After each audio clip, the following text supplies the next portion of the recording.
¿Qué tal, amigas, amigos? ¿Cómo están? Es un placer saludarles y darles la bienvenida, como cada noche, aquí a los especiales de Mega TV. Hoy un programa especial porque hay mucho de qué hablar, principalmente con el aspecto económico de alguna manera, porque sabemos que Paraguay es un país que depende casi en exclusividad para su manejo y su ritmo económico de los combustibles, del diésel, de las naftas y todos los derivados del petróleo, del crudo. Sabemos también que existe un problema bélico ya de larga data en el Medio Oriente entre los Estados Unidos e Irán. ¿Qué tiene que ver eso con lo que pasa en el país? Se preguntará. Tiene mucho que ver porque como consecuencia de ese conflicto bélico se tiene una fluctuación permanente del petróleo. La fluctuación obliga y propicia también en algunos casos a que vayan variando el precio, el costo de este producto de cuyo derivado se tienen estos combustibles, y Paraguay depende de los combustibles para poder mover su economía, absolutamente para todo.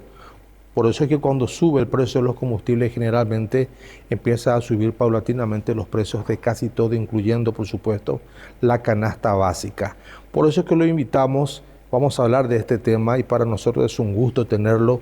Solemos verlo aquí en los pasillos de la mega cadena conversando, pero con otros programas.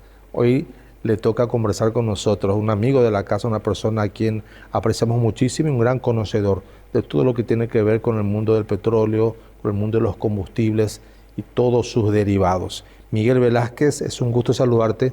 Buenas noches. Gracias por venir. ¿Cómo estás? Bien, bien, bien. Gracias, Miguel. Siempre te veo con los compañeros, por ejemplo, tomando un café, ¿verdad? Así es. Y hoy te tenemos acá con nosotros. Sos una persona que conoce bastante de esto. A ver, vos sos ingeniero. Ingeniero químico. Ingeniero químico, sí. Vos sos consultor. También. Vos sos, lo que yo diga, algo voy a acertar. Sí, algo me va a pegar. A ver, presentate un poco, vamos a conocerte más, Miguel. Sí, de profesión ingeniero químico, maestría en ciencias ambientales, egresado de Derecho. No lo ejerzo, pero egresado. Sos abogado también. Exacto. Me sirve para complementar con mis actividades diarias, ¿verdad? Ahí de empresarial, paso. Exacto, sí. Una empresa familiar que tiene 22 años en el sector, 25 años. Proveemos servicios e insumos al sector del petróleo. También estoy director en una distribuidora de combustibles y de una planta de almacenaje de combustibles. Y consultor en la mayoría de las distribuidoras. O sea, soy bastante... Parezco nomás joven, le decía a la gente. No, sos bastante joven, Miguel. Y conexiones con empresas internacionales también tenés. Sí, exacto. Sí, a través del negocio de petróleo tenemos contacto con muchas empresas del extranjero. Y en forma particular yo pertenezco a una sociedad de test de ensayos de productos de petróleo. Estoy en un comité, ¿sí? Está en los Estados Unidos y formo parte, soy miembro de esa institución. Esto sin contar que empezaste como canillita. Sí, en el diario ABC te había comentado, ¿verdad? Sí. Que mi casa era una agencia de diario. Y yo con cierta picardía tomaba los pedidos abultados de los canillitas. Yo era el encargado de tomar sus pedidos. Ajá. Tenía 10 años. Y yo abultaba sus pedidos. Entonces, al otro día sobraban unidades. Entonces, claro, yo me ofrecía, te voy a salir. ¿Por qué? Porque quería salir a la calle. Claro. Y era mi única manera de salir. Y empezaste así. Así es, sí. Ya tenías la visión desde pequeño. Me parece bien, Miguel. No que le hayas mentido a tus padres, ¿verdad? Pero bueno, un poco también la creatividad para poder empezar quizás a emprender esta aventura por el mundo de los negocios. Una persona bastante avesada en esto que estábamos diciendo al comenzar el programa, ¿verdad? ¿Por qué? Porque arrancamos la semana, el lunes pasado, ya amanecíamos con los nuevos precios. Si bien es cierto, el viernes ya algunos emblemas estaban dando a conocer a través de comunicados de que irían actualizando los precios de algunos combustibles como el diésel, las naftas. El sábado también otro sector y finalmente el lunes ya amanecimos con los precios remarcados, ¿verdad? Así es, sí. Ahora la pregunta es, ¿por qué dependemos tanto de lo que pasa, por ejemplo, con el petróleo? Ya, bueno, hay muchos mitos detrás de este negocio, muchas acusaciones contra el sector, en contra del sector, y siempre es importante aclarar algunas cosas para desmitificar un poco. Probablemente a la gente no le interese mucho, lo que le importa es que baje el precio, claro, no que suba. Aún así, es importante aclarar y contar cómo funciona este negocio, ¿sí? Muchas personas nos comparan con tengo un tío en limpio. Yo tengo un tío en limpio que tiene una pequeña despensa y va todos los días al mercado, basta comprar 20 kilos de cebolla, 50 kilos de tomates, 30 mazos de lechuga a un precio de hoy y los vende mañana, ¿sí? Mañana sube el precio y él tiene que levantar. Pasado mañana baja el precio y él lo baja. Es inmediato. Y así no funciona el negocio de petróleo. Nosotros en Paraguay consumimos por mes aproximadamente entre 300 a 350 millones de litros de combustible, tanto nafta, sumando nafta y diésel. Y eso no se compra todos los días, es imposible. Nosotros tenemos que negociar, tenemos que hacer contratos, financiamiento, logística, programaciones, y eso te lleva mucho tiempo. Por otro lado, hay un decreto que te obliga o le obliga a las distribuidoras o a las plantas de almacenaje a contar con un stock mínimo de 30 días de diésel y 15 días de naftas. Entonces uno permanentemente está comprando. No es que compra hoy porque para mantener ese stock. Hay que mantener ese stock. Exigido por ley. Exigido por un decreto, ¿sí? Un decreto. Exacto. Entonces hay que mantener ese stock. Entonces uno está obligado a comprar permanentemente. Y uno compra a diferentes precios. Compra a un precio alto, bajo, alto, vuelve a subir, así es. ¿Y cómo hacen el cálculo? Si lo que tenés que hacer es mantener permanentemente lleno ese stock que te exige por decreto, ponele, por poner una cifra, tenés que tener un stock de 3 millones de litros, ¿verdad? Sí, el promedio, como que son 25 distribuidores, vamos a hacer un promedio. No es válido, pero vamos a tomar el promedio. Como que son 300 millones de litros por mes, o 350 millones de litros por mes, eso te da por distribuidor algo así como 20 millones de litros por mes, que debe mantener. Exacto. Ahora, ¿cómo se calcula el precio? ¿Cómo nosotros establecemos el precio? Esa parte te iba a preguntar, porque vos hoy comprás, ponerle a 10.000 guaraníes el litro. Sí. Fluctúa, mañana amaneces con 15.000, pasado con 13.000. Exacto. Como tienen que hacer compras permanentes, ¿cómo hacen para encontrar el equilibrio a modo de que no pierdan, pero que tampoco... Sí. Antes de entrar en ese ejemplo numérico, voy a hacer una analogía. Dale. Vamos a suponer que yo voy a comprar 1 millón de litros de gasoil a 1.000 guaraníes, ¿sí? Compré 1 millón de litros. Tengo en mi tanque 1 millón de litros, lo compré a 1.000 por litros. Lo vendo a 1.500 guaraníes por litro. ¿Cuánto gané? 500 guaraníes por litro. Pero ese 500 se distribuye entre margen de ganancia del importador, de la planta de almacenaje, de la distribuidora y del operador. Son números ficticios los que te estoy dando. Claro. Lo que desaparece mes a mes son los 500 guaraníes. Te queda el 1.000 guaraníes otra vez para reponer 1 millón de litros. ¿Y qué pasa si sube internacionalmente? Por tu 1 millón ya no vas a comprar la misma cantidad que compraste en el mes anterior. Que no te va a costar 1.000. Porque subió.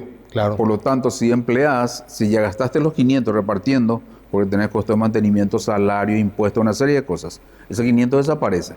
Entonces te queda tu 1.000 por los 1 millón, 1.000 millones, y con eso tenés que reponer tu stock. Pero el precio internacional subió. Y al reponer, por supuesto, ya no vas a reponer 1 millón de litros, vas a reponer en menos cantidad. Y si esa operación se vuelve a repetir, sigue subiendo, y vos seguís vendiendo al precio de mercado porque no quisiste alzar por una cuestión de competencia o porque hay un actor importante que te obliga a mantenerte anclado, porque eso ocurre aquí. Petropar. Por ejemplo, podría ser Petropar u otro actor importante, pero normalmente es Petropar el que tiene un precio, digamos, que te fija el mercado. O alguna transnacional de espalda ancha. Podría ser, pero habitualmente es Petropar la que fija el rumbo de precios, ¿sí? Todos nos fijamos en Petropar. Y para no perder mercado, entonces te acercas ahí. Petropar lo hace sin ser un regulador de precios. No, es un regulador de precio legal o nombrado por ley o por decreto, pero de hecho lo es. Pero sí de manera tácita. Exacto, sí. De manera real, de facto, lo es un regulador de precios. Bueno, entonces, esa es una de las explicaciones de por qué uno tiene que elevar cuando ya subió el precio. Vos compraste más barato, ¿sí? Pero se te subió. Y si seguís vendiendo a este precio barato sin ajustar, vas a comprar menos cantidad de reposición. Entonces vas a ir perdiendo stock. Y si continúas con la misma práctica, vas a ir perdiendo cada vez más. Ese es un punto. Y no te adecuas al reglamento, a la exigencia de tener el stock. Exacto, tenés que tener el stock cierta cantidad. Así mismo. Bueno, ese es un punto. El otro punto que preguntaste es cómo establecemos el precio. Nosotros nos fijamos, ¿qué pasa? Tenemos conflicto en Medio Oriente, ¿sí? Que empezó el 28 de febrero. El 28 de febrero hubo una subida vertical del precio internacional. Hubieron momentos en que le llamamos pequeñas primaveras o primaveras cortitas en que bajaba. Entonces tenés un precio alto, compraste ese precio alto, te bajó un poquito, entonces tratas de hacer un promedio para acercarte a tu competidor, que no está elevando el precio de acuerdo a la situación internacional. Entonces promediamos, pero vuelve a subir de vuelta, entonces está obligado a alzar. ¿Qué pasó en esta ocasión, en este último tramo, todo julio? Hasta los fines de junio hubo una pequeña primavera, un descenso de precios internacional de derivados, de gasoil y naftas. Compramos y para acercarnos al competidor más importante, entonces tuvimos que bajar, promediar ese precio. A ver, aguántame sí. un segundito. Y le pido a la señora directora si nos puede ayudar con la placa que tenemos de gasóleo, para tener un poco una idea de cómo fue fluctuando en todos estos meses, ¿verdad? Ya. Porque esto empezó en febrero, dijiste... 28 de febrero. 28 de febrero. Sí. El inicio del conflicto fue el 28 de febrero. Sí. Marzo, abril, mayo, junio, julio, agosto. Fueron varios meses. Exacto. Y en esos meses fue fluctuando. Se tuvieron pequeñas primaveras, como decís. Claro, pero esas primaveras nunca llegaron al 28 de febrero. Se mantuvieron arriba. Es como, solo dar un ejemplo de un edificio de 10 pisos. Empezamos en el piso segundo, 28 de febrero. Eso fue hasta el piso 10º. Cuando tuvimos esa pequeña primavera, hubo descenso en el precio internacional, pero nunca bajó al piso 2. Permaneció allá por el quinto, sexto, séptimo, octavo piso, siempre arriba. Y de nuevo, ¿qué pasó ahora? Coincidentemente, con la eliminación de los Estados Unidos del Mundial, 7 de julio, lo recuerdo muy bien, no tiene nada que ver la eliminación, pero coincidió, que de repente una estampida. 7 de julio, y todo julio se mantuvo en un 70 a 80% por debajo, por encima del nivel del 28 de febrero. O sea que aumento siempre hubo y teníamos que comprar a ese precio caro. Pero ¿qué pasó? No se alzó el precio el 7 de julio porque ya subió, se elevó ahora. Me mencionaste vos desde el fin de semana, casi fin de julio. Entonces se estuvo aguantando todo julio con un incremento importante. No se alzó eso, ¿por qué? También nos dicen la gente, ustedes se ponen de acuerdo. Porque hubo una fila ahí de aumentos de precio, empezó con A, B, C, D. Ahí estamos, miremos eso, ¿verdad? Ahí tenemos de marzo a inicios de agosto. Marzo, todo marzo, pero la última parte, la última porción al inicio es febrero aún.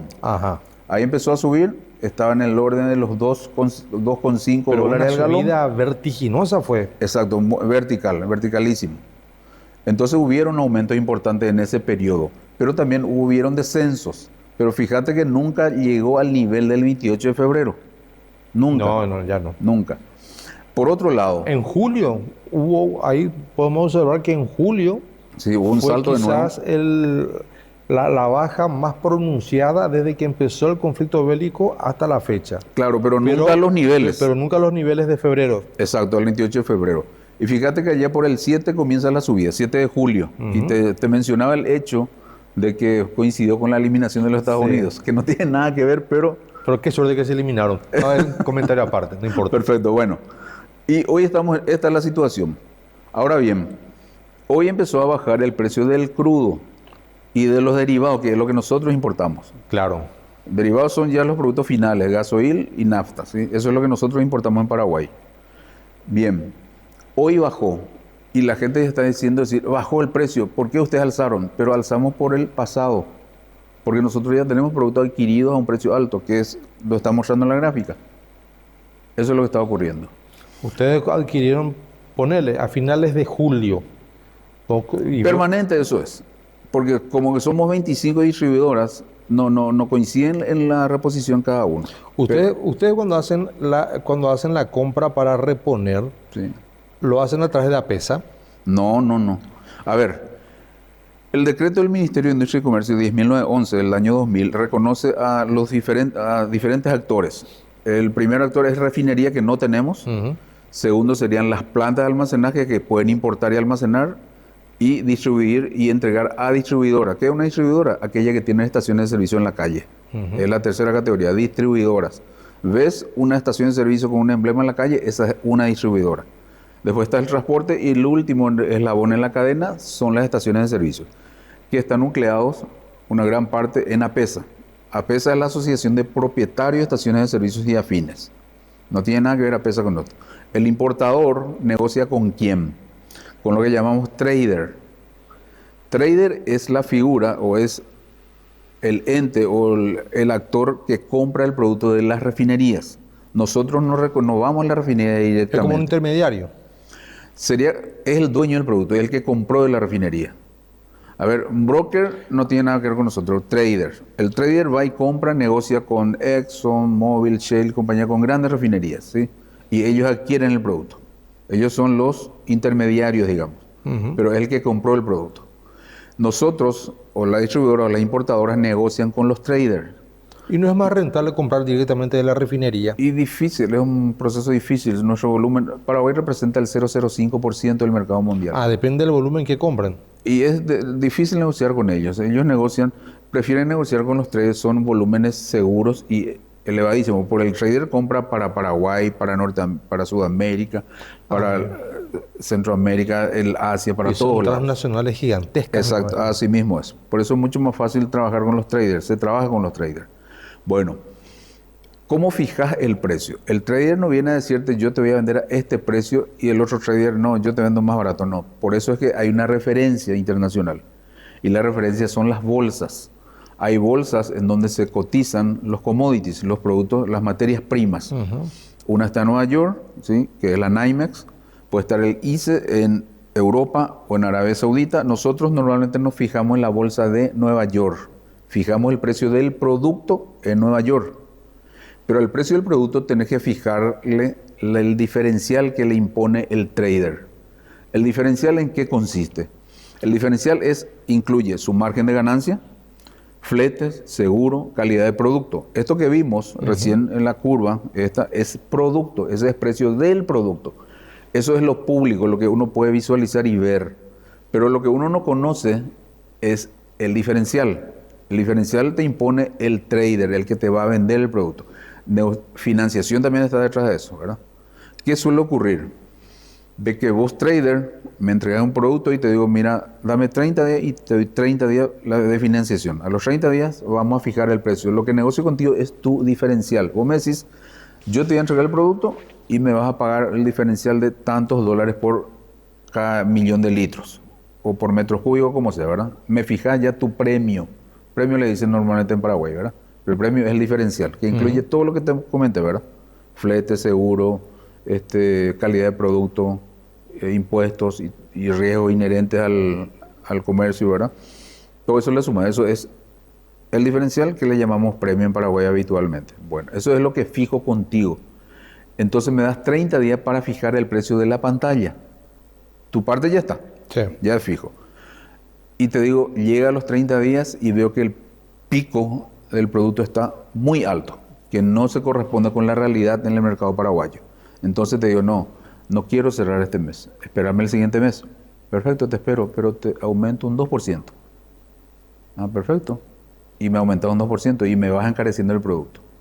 Entonces, apuesto a que el siguiente mes va a mejorar la situación. Y si no mejora, llega el siguiente mes y me dicen, mira, lo siento, tengo que cerrarte. Y me cierran la pantalla como está. Y ahí fuiste, como se dice. O sea, hay mucho de lotería. De lotería. Y más o menos así, sí. Miguel, aguantame un segundo. Sí. Me indican que tenemos que hacer una breve pausa. Perfecto. Está interesantísima la conversación porque estamos aprendiendo también. Y estamos escarbando y conociendo un poco, porque a veces los muchachos tocan de oído, como dijiste, ¿verdad? Yeah. Una deducción muy simplista. Yeah. Pero tampoco la gente tiene por qué conocer estos detalles técnicos, No, por ¿verdad? supuesto. Pero para que se sepa por lo menos, ¿verdad? Lo otro que me interesa después mencionarte es si hay acuerdo o no entre las marcas, entre los emblemas, a fijar precio y salir todo junto como está ocurriendo ahora, ¿verdad? Totalmente, Ya. Interesantísimo.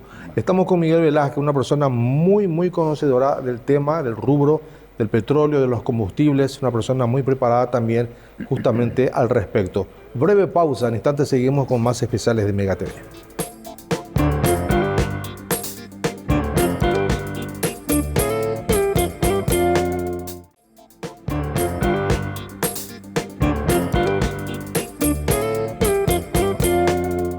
Estamos de vuelta, seguimos aquí en los especiales de Mega TV con la grata compañía del señor Miguel Velázquez. Ahora, Miguel, antes del corte del primer bloque, dejaste picando algo que me parece muy interesante que lo abordemos también. El tema que se ponen de acuerdo con los emblemas, ¿cómo es el tema? ¿Cómo viene la mano? No, esa es una acusación habitual de que nos ponemos de acuerdo para Sí, levantar. un oligopolio tácito. Exacto, en el sí. que usted... Este programa, por ejemplo, te pongo como ejemplo, este programa lo están mirando miles de personas, Sí. pero esas personas no están en comunicación entre sí. Nosotros, o la distribuidora, las importadoras, se fijan en la pantalla, todos miran la misma pantalla. El efecto es igual para todos, sea empresa privada o pública. Así como te expliqué. Negocias con el trader, te fijas su margen, o sea, su diferencial o su premio, y la pantalla es igual para todas. Podés tener cierta ventaja con el trader, ¿sí? Por volumen, por cantidad y toda esa historia, ¿verdad? Pero no es relevante. Hay una diferencia, pero no es relevante. Ahí no está la diferenciación. Entonces, todos se fijan y todos son afectados por la misma cantidad, o sea, el mismo precio internacional. O sea, le afecta a todos por igual. Aquí nosotros más bien, yo quiero hacer una comparación con un barrio tradicional nuestro. ¿Qué pasa? Llega la patrullera en la casa de un vecino. ¿Y qué hacen los vecinos? Miran por la ventana. Mueven la cortina, están mirando ahí. Nadie sale. Un vecino se anima y sale afuera y a todo el mundo sale. Sí. Bueno, eso ocurre también con esta cuestión de aumento de precios. A ver, yo emblema A o emblema X tengo un operador de estación de servicio. Vos, por ejemplo, puedes ser un operador mío, yo te entrego y te envío mi aumento de lista de precios. Pero al mismo tiempo vos tenés otras marcas, sos multioperador, multimarcas. Automáticamente le informás al otro. Che, esto ya alzaron. O sea, nos enteramos. tanto. A tanto, exacto. Nos enteramos automáticamente todos. El primero que sale a aumentar su precio es como un arbolito de Navidad. Y no, Sí. eso no es una desventaja, que vos me pasás tu lista de precios y yo soy un multimarca y entonces yo veo que vos estás vendiendo a 8.000 y yo voy a vender a 7.500, no, 7.500 ya está más, 7.900, 100 y menos. Es que vos podés diferenciarte del vecino, no hay problema, pero la mayoría vendemos cercanos uno a otro. ¿Por qué? Porque la afectación es idéntica para todos. Y si vos vendés un poco más barato es un problema o para ganar más clientela en ese punto. Pero es imposible esconder los precios. Todo el mundo se entera, pero volando. Y como digo, imposible que se pongan de acuerdo porque el efecto es igual para todos. Claro, lo que la gente cuestiona es la coincidencia exacta en los números. Si no se ponen de acuerdo, ¿cómo se entiende que casi todos los emblemas... Y porque eso es lo que explicaba hoy. Si hubo un aumento del 10%, ese 10% es para todos. Internacionalmente, pues se fija. La pantalla es igual para todos. No hay una diferencia para nadie. La pantalla es neutra y vos te fijas en el precio de pantalla para fijar tu precio final. La pequeña diferencia podría haber tu negociación con el trader, que te financia, que te da mejor un premio un poco menos oneroso, pero la diferencia no es relevante. Entonces, una cana así para ustedes, Miguel, que Petropar no se ajusta a los precios actuales y siga vendiendo a un precio por debajo del precio de mercado, forzando a que ustedes también... A ver, eso es una explicación que yo ya no sé cómo justificar, cómo explicarlo de Petropar, pero sí Petropar tiene una ventaja como empresa pública. Su carta orgánica no le obliga a tener ganancias. Apunta más a lo social. Sí, no, pero le obliga por lo menos solo a empatar. Entonces ese margen de ganancia puede utilizar para beneficiar a las operadoras. Puede utilizarlo, ¿verdad? No digo que lo haga, pero puede hacerlo. Porque esa es una ventaja diferencial en comparación a las privadas. Porque las privadas deben ganar, deben invertir. ¿Sí? ¿No es una competencia desleal para ustedes? Desleal no es porque el precio es libre, el mercado es libre y la fijación de precios es libre. Pero sí es Pero al tener una ventaja de poder vender más barato porque no están obligados a ganar, entonces las reglas no son iguales para todos. Bueno, es discutible, pero no es ilegal lo que hace. No, ilegal no. Sí, porque no está vendiendo, al menos cuando uno le cuestiona a Petropar, las empresas públicas siempre están cuestionando ese punto que mencionas, y Petropar te muestra su estructura de costo. Y vos mirás su estructura de costo y te callás. Ahora, ¿es creíble o no? ¿Es cierto o no? Ya no me corresponde a mí. ¿Su estructura de costo está por debajo del de ustedes? Y sí, sí, exacto. Entonces pueden manejarlo los números.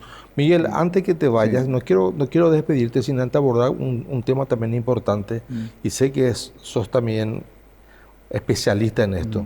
Esto que el gobierno a través de un decreto está obligando a que se agregue más porcentaje de biodiesel a los diésels. Bueno, realmente Paraguay tiene dos biocombustibles para los combustibles. El etanol, que se usa en las gasolinas, Ajá. que es un éxito total del año 95, sostenidamente. Estamos ya en un 30% de mezcla. Eso es un éxito total, y en las naftas es un beneficio agregarle etanol. Eso aparte. En el caso del biodiesel, realmente la mezcla está fijada por ley. En principio, la ley que estaba rigiendo, que ahora fue derogada, suplida por otra, obligaba a una mezcla del 5% como mínimo, 5%. La ley modifica eso y dice el piso es 5 y el máximo va a ser 20. Y faculta al Ministerio de Industria y Comercio a ir regulando por decreto o resolución el incremento. El primer incremento que hizo el Ministerio fue pasar del 8 al 10, que fue ¿En qué cuestionado. lapso? No, y ya empezó eso hace 15 días, el 29 de julio, teníamos que haber empezado, 19 de julio creo que era, teníamos que haber empezado a mezclar ya. Claro, vos me decís que del 5 al 20, Sí, y que el MIC tiene la potestad de poder ir incrementando Exacto. paulatinamente. Pero ese Exacto. incremento paulatino tiene un tope, no tiene una fecha límite cuando debe culminar y llegar al 20%. Empezó ya del 8 al 10. Ajá. Y eso se cuestionó una plenaria y el ministerio entendió y lo bajó a 7. Pero el 1 de enero tiene que pasar ya a 8.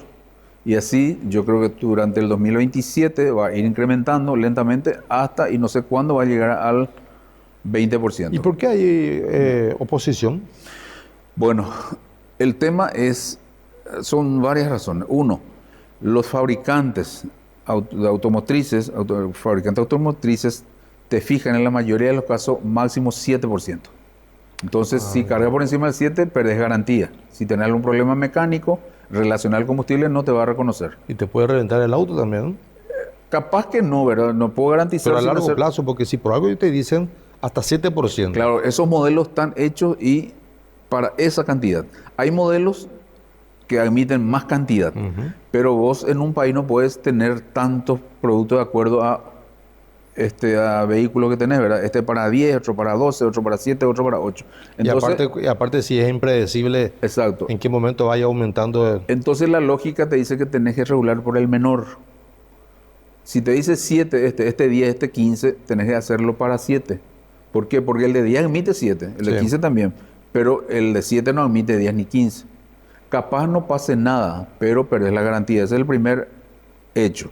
El otro hecho, y que pidieron la distribuidora, es lo siguiente: danos tiempo, porque el biodiesel tiene una particularidad, una característica intrínseca de él. Ponga 5, ponga 10, ponga 15, ponga 20, absorbe humedad. Y cuanto más biodiesel le ponga al diésel, más humedad va a absorber.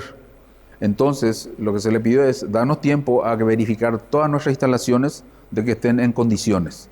Y eso entendió el ministerio, pero dio este tiempo. Es poco, algunos sostienen que es poco tiempo, 3 o 4 meses, y para pasar ya al 8 de enero. Pero hay que llegar al 20, sí o sí. Pero quedaron satisfechos por lo pronto con este acuerdo, ¿no? Y fue un calmante. Un calmante. Un calmante, exacto. Y por otro lado, ya durante la presidencia de Horacio Cartes, en el 2014, ya se desarrolló un programa nacional de desarrollo con 3 pilares. Uno de los pilares era disminuir la pobreza, el segundo pilar es crecer económicamente de manera inclusiva, y el tercer pilar era insertarnos más en el mercado internacional. E insertarnos más en el mercado internacional implica todos estos acuerdos de París, el acuerdo Mercosur-Unión Europea, que te obligan a cumplir con el acuerdo de París. Cuestiones ambientales y compañía, ¿verdad? Porque si no te ponen trabas comercialmente. O sea, todo está relacionado. Me decías que es poco media hora, y vos sabés que tenés razón, Miguel. Sí. Quiero comprometerte a una segunda visita. Ningún problema. Porque mira que quedó muchísimas cosas que te quiero seguir preguntando. Lamentablemente, vos sabes, en televisión somos esclavos del tiempo. Así es. Y lastimosamente tenemos que dejarlo hasta acá. Pero es también la excusa perfecta para que puedas volver. Ningún problema, ¿Te Blas. parece? Sí, Blas. Gracias por la invitación. No, al y contrario, estamos- Miguel. Un placer que nos hayas visitado, gracias por aceptar la invitación y bueno, seguramente de aquí a un corto tiempo vamos a volverte a tener por acá. Ningún problema. Miguel Velázquez, una persona, él es abogado, él es ingeniero químico, consultor local, consultor internacional, una persona con un conocimiento bastante amplio en el mundo del petróleo, de los combustibles y todos sus derivados. Un placer haber conversado con él y conocer un poco bien a profundidad cómo es el manejo de todo esto, ¿verdad? Y las consecuencias que ya todos sabemos. Lamentablemente, en algunos casos, esto golpea un poco la economía, pero somos un país dependiente de los combustibles y tenemos que ir adecuando también los costos y los precios a las normas internacionales. Breve pausa. En instantes seguimos con más especiales de Mega TV.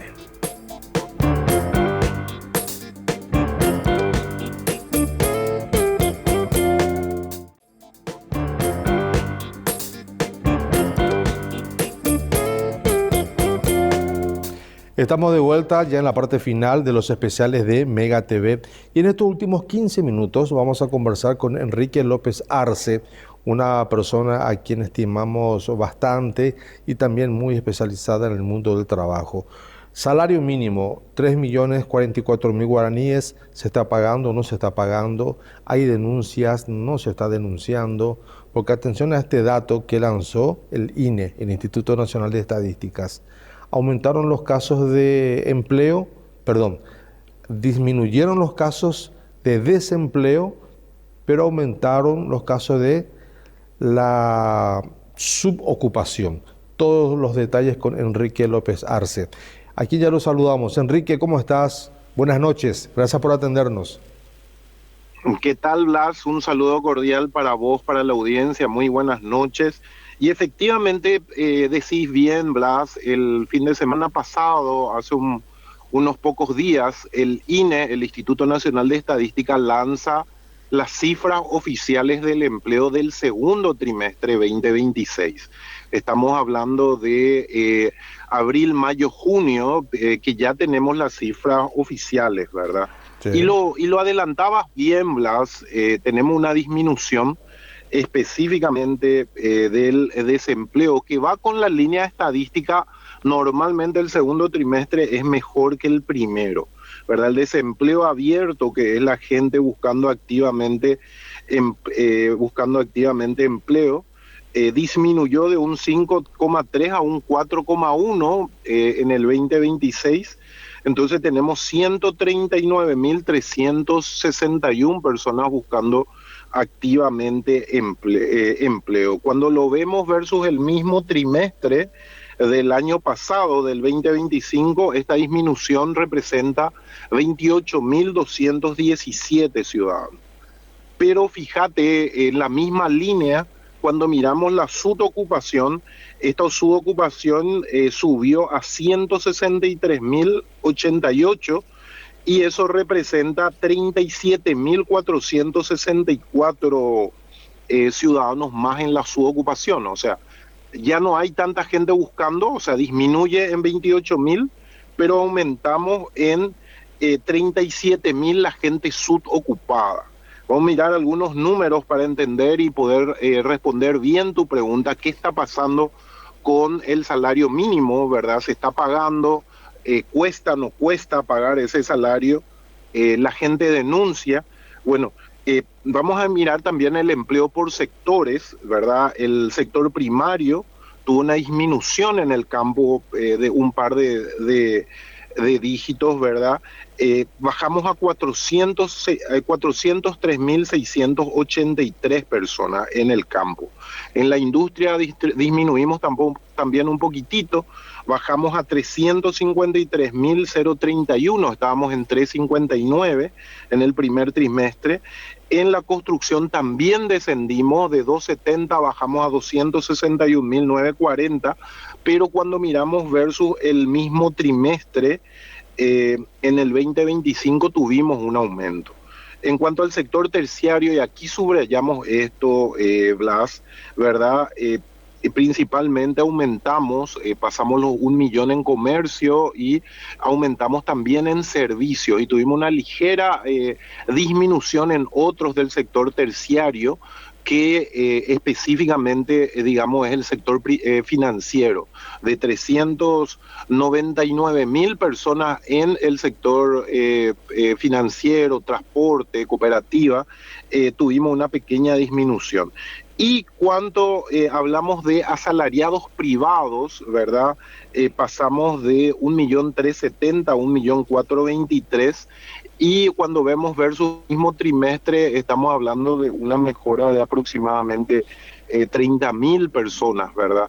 Pero cuando miramos ese aumento tan grande, digamos, digamos, la subocupación, y ese aumento se ve reflejado en comercios y servicios, el problema radica ahí, Blas, y ahí nos explicamos, digamos, por qué a la gente le cuesta llegar a fin de mes, porque estamos aumentando, pero estamos aumentando, digamos, principalmente en microempresas, que como todos sabemos, las microempresas son pocas las que pasan el año, ¿verdad? O sea, hay una fragilidad, digamos, por lo menos la mitad no pasa el año, ¿verdad? Y cuando miramos que en donde aumentamos, digamos, aumentamos en comercio y servicios, donde hay también fragilidad, ¿verdad? El comercio, cuando no hay ventas, disminuye la gente, y los servicios, si no hay circulante, no se hacen servicios. Entonces, el gran desafío del Paraguay tiene que ver con,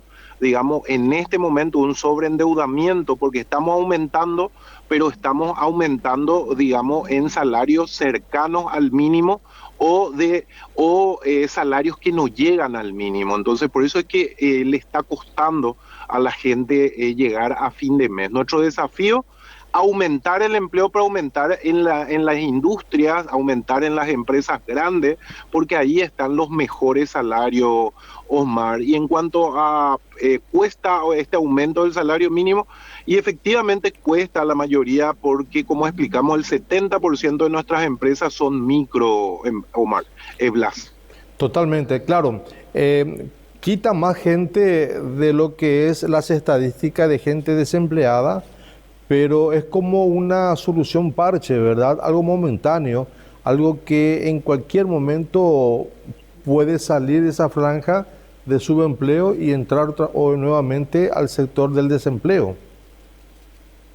Efectivamente, por la fragilidad de los sectores donde aumentamos, ¿verdad? Y por el tipo de salarios. Cuando nosotros miramos, por ejemplo, los salarios, vemos de que hasta 2 salarios mínimos, desde menos del salario mínimo, los subocupados, los jornaleros que no llegan al salario mínimo están aumentando. Pasamos más o menos de 597.000 a 663.000, para que la gente tenga una idea, ¿verdad?, de la gente ocupada que gana menos del salario mínimo. O sea, estamos hablando en un análisis del 2022 al 2025 de 30.000 personas que están ocupadas, tienen ingresos, pero no llegan al salario mínimo. El problema está de que esa gente, al tener, digamos, ese monto, ¿verdad?, están accediendo también a herramientas financieras. O sea, esa persona que ya tiene, digamos, pasa el periodo de prueba, que hay que recordar que por ley es de 60 días, y normalmente ya es sujeto de algún crédito, ya es sujeto de una tarjeta de crédito. Entonces el problema es que no llegamos al salario mínimo, o estamos muy cerca del salario mínimo, o un poquitito más, entonces arañamos, digamos, el fin de mes, llegamos con dificultad, y al tener una herramienta informática financiera, lo que hacemos es usamos esa tarjeta, ese crédito, muchas veces para subsistir, para el famoso consumo, y nos sobreendeudamos. Hay que recordar que 700.000 paraguayos es la estadística extraoficial de gente que le cuesta llegar a fin de mes, es gente que está, digamos, con problemas de pago de cuotas, o sea, que está pagando retrasadas las cuotas. Y eso tiene que ver con este fenómeno que estamos mencionando. Y por otro lado, un fenómeno mundial que llegó a Paraguay y que ponemos sobre la mesa también, Blas, tiene que ver con la disminución de los salarios. En nuestro caso, se identifica también con los números del INE, ¿verdad? Cuando miramos otro de los informes que se llama Ocupación Informal 2022 al 2025 y miramos los rangos de salarios superiores a los 6 millones y hasta los 9, y vemos que en el 2022 teníamos más salarios de eso. Y versus el 2025 disminuimos. Y uno puede decir, ¿pero por qué? Si aumentamos en todo el resto de la franja, y tiene su explicación. Ese es un fenómeno que no solamente ocurre en Paraguay, sino, atención, tiene que ver con la famosa IA, ¿verdad? Con la inteligencia artificial, con los procesos de automatización. Te voy a poner un ejemplo, o tal vez dos ejemplos, para que la gente entienda en casa.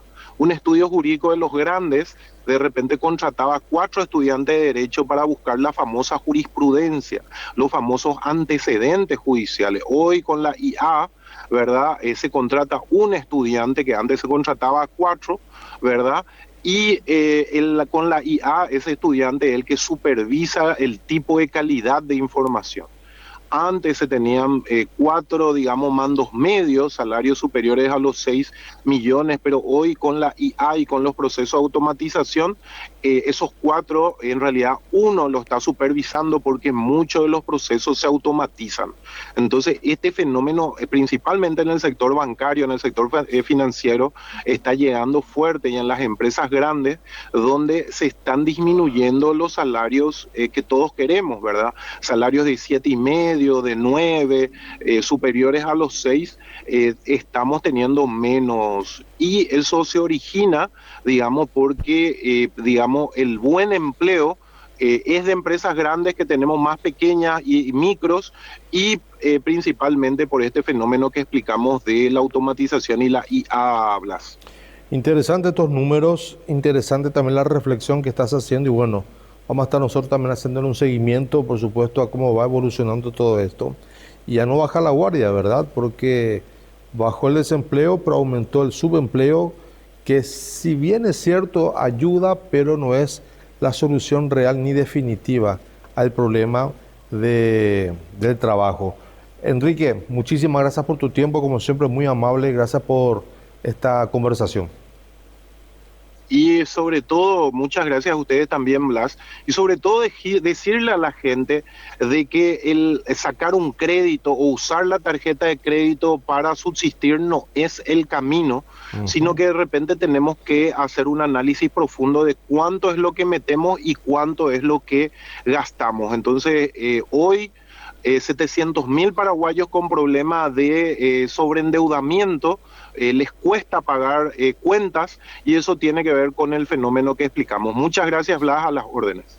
Igualmente, Enrique López Arce, también con una reflexión final, es cierto, no podemos gastar más de lo que ganamos, el debe y haber, el famoso debe y haber, que en mi época por lo menos ya se estudiaba en el colegio. El crédito de consumo, la gente está endeudándose para poder comer y llegar a fin de mes, y eso es una bola de nieve que va creciendo, y llega un momento dado en que ya se te dificulta poder honrar tus compromisos, justamente por la iliquidez que ya estabas luego teniendo, y que al endeudarte eso aumenta. Bueno, amigos, amigas, ha sido un placer haber compartido junto a todos ustedes. Como siempre, es un gusto, y el compromiso de reencontrarnos la próxima edición. Por la atención prestada, muchas gracias. Que tengan todos ustedes un buen resto de jornada y un buen descanso. Permiso.